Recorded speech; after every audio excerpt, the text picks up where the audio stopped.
what's up mga birds? Dagko kayo sa bagon, pandawan og salmon-salmon mga birds. Raw. Dako kayo mga 5 kilos. A size. Dako ah. Tapos na isang bagon board 8 kilos. Na tulong ko sa bagon na kani atong isugba kay gamay. Kani makayaram na to ni bayaran kay medyo ko may gamay raman. Kani dagko kayo ni, kita kaya na. Mga pandawan. Lami kini pang sugba mga birds. Naglibog taon sa atong pilion na ni sugba. Pili ra niya ato sa ni isulod dito sa storage mga birds para di ma-doubt. Kami pa-release mga birds, oh, isuko ko. Oh, bako kayong iko ko. Tangka ada. Pao na ni. Ada ko kayo. Kung yung butang storage pala, deliver tanaw ma.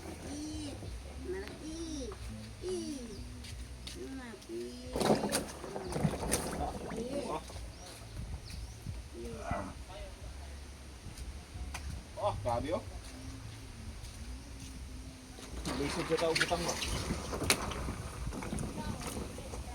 Okay oh. Apa?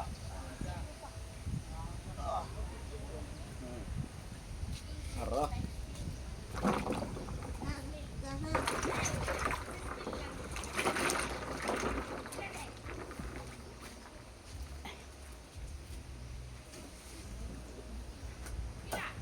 Ah, kani tag 2 kilos ni kapin mga birds. Ni sa ani. 2, 3, isa. Dali.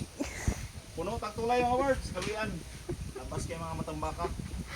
So mga ito mga birds, deliver tao ma. Kung mga buyer ng mga suki, tanginan nyo ugma sa fishport. Paldo mo na nagat mga birds. God bless ang ting tataran. Paliw ko subscribe, like and share and follow. Mga ito, salamat.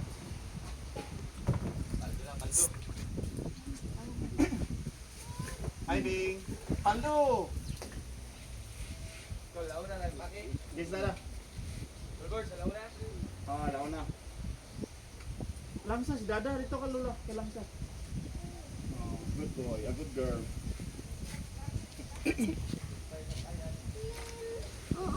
Say hi mo na, Bi. Hi, Bi.